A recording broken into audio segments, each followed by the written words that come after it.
그랬습니다. 혼이 없는 인간. 혼이 뭐 고장나고 이런 게 아니라 아예 혼이 없는 인간이 된다.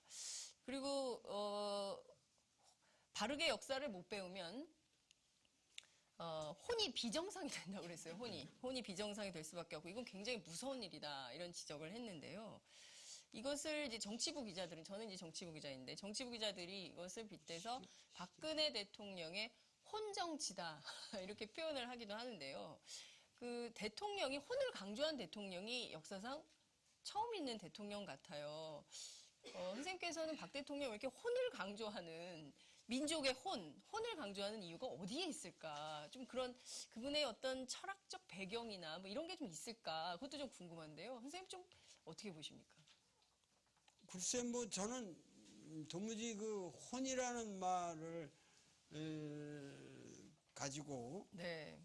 그 말씀을 하시는 게 너무 좀 제 상식적으로는 별로 그렇게 와닿는 얘기들이 아니라서 거기에 대해서는 제가 뭐 더 얘기하고 네, 뭐 이렇게 더 드릴 말씀이 없을 것 같습니다. 그리고 저는 개인적으로 그 뭐 어떤 특정한 박 대통령의 어떠한 말씀하시는 방식이라든가 이런 거가 아직 이해가 안 된다는 것 뿐이지, 뭐, 네. 그분을 제가 그 개인적으로 뭐 공박하거나 이럴 생각은 없기 때문에, 아직 이해가 안 되고 있는 상태입니다. 네. 집권 3년 차. 아직 이해가 안 되는 상황입니다. 2012년 대선 앞두고요. 네. 그 시국 강연에서 이런 예언을 해주셨어요. 예측. 뭐였냐면, 박근혜 후보가 대통령이 되면 주변에 환관들만 들끓지 않을까 걱정이 된다. 이런 말씀을 해주셨어요. 그런데 작년에 십상시 파문이 일어났습니다. 깜짝 놀랐어요. 도원 선생님이 예측이 적중했다. 어떻게 이걸 미리 알고 계셨을까. 대단한 이 예언 능력. 예언가 도올. 그런 생각을 했는데, 지금도 사실 문고리 권력이 뭐 재벌 관련, 뭐 경제, 뭐 여러 가지 도처에 이제 손을 뻗어가지고 힘을 쓰고 있다는 얘기가 여의도 정가에 파다하거든요. 그러니까 여전히, 박근혜 정부에서 제일 힘센 사람들은 십상시다. 이런 얘기가 돌고 있습니다. 좀 어떻게 보세요? 그때 이걸 다 알고 얘기를 하신 건가요? 아니, 뭐 그런 건 아니겠죠. 근데 그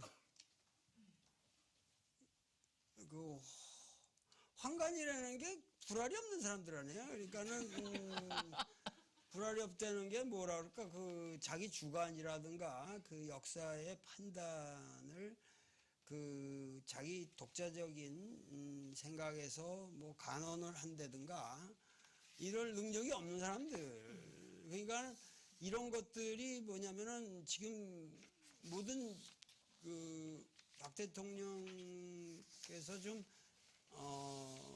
참 힘써 주셨으면 하는 것이, 네. 아무래도 당신이 그 자라난 환경이 고독하게 그 청와대라고 하는 특수 공간에서 이렇게 자라나셨을 것 같고, 그리고 아무래도 그 주변과의 소통이 잘 안 되는 그런 환경일 수밖에 없었을 것이다. 그리고 네. 또 그 당시 뭐 청와대에서 어디 학교를 다닌다 그래도 모든 사람들이 이렇게 프로텍션을 했어야 됐을 것이고, 아무도 함부로 접근을 못했을 것이고, 그러니까는 그 정말 당신이 생각하는 것보다는 그 소통이 안 되는 네. 그런 삶을 살아오신 것이 분명할 것 같고, 그래서 그런 좀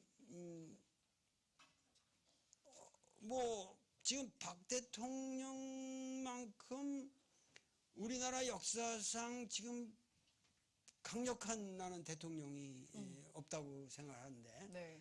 매사에 당신의 고집대로 다 하실 수가 있고, 네.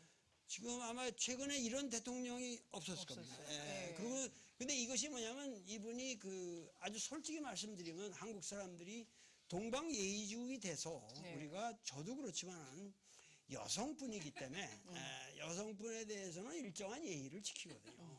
그래서 인기 투표가 나와도 그냥 찍어 드리는 거고, 그리고 웬만하면은 뭐라 그러든 그런 문제에 대해서 정면 공격하거나 이런 나라가 아니에요. 우리가 네. 그런 토양이 과거부터. 그래서 우리나라가 이렇게 점잖은 나라이기 때문에 네. 그 덕을 너무 보고 계시다. 근데 그걸 착각을 하고 계시면 안 된다는 거죠. 아니 이건 내가 나라를 위해서 얘기하는 예. 겁니다. 이게 개인적으로 말씀드리는 게 아니고 네. 조금 그 당신의 자라나온 배경이라든가 이런 거를 좀 회고해 보시면서 이 나라를 통치하는 사람으로서는 보다 좀 오픈하게 중요한 안건들은 내가 진정한 대화를 한번 해보고 지금 이런 국사 교과서 문제도 정말 그 뜻 있는 사람들 몇 사람을 당신이 찾아가서 네. 우리나라의 사학계의 석학들하고 만나서 토론을 해보시면 금방 네. 풀리는 문제란 말이에요. 이게 현실적으로 이게 불가능하겠구나 라든가 중요한 문제들 그러니까 그런 대화가 격절된 상태에서는 주변에 불알 없는 놈들만 있게 마련이죠. 너무도 뻔한 거 아니냐는 얘기죠. 네. 그래서 결국은 우리나라는 지금 너무 소통이 안 되는 이러한 상황이 지금 초래되고 있는데 여기에 대해서는 분명한 좀 책임이 있으시다 이렇게 생각합니다. 굉장히 중요한 말씀 해주신 것 같습니다.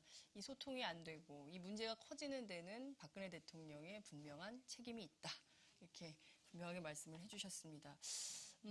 지금 그 소통이 잘 안 되는 문제가 지금 도처에서 벌어지고 있는데요. 결정판이 지난 14일 광화문 집회에 참여했던 그 농민이죠. 이분이 지금 경찰이 쏜 물대포에 맞아서 지금 사경을 헤매고 있고 또 네덜란드에 사는 막내딸이 와가지고 아버지 손을 잡고 어서 일어나라고 하지만 지금 상태는 매우 위중한 이런 상황입니다.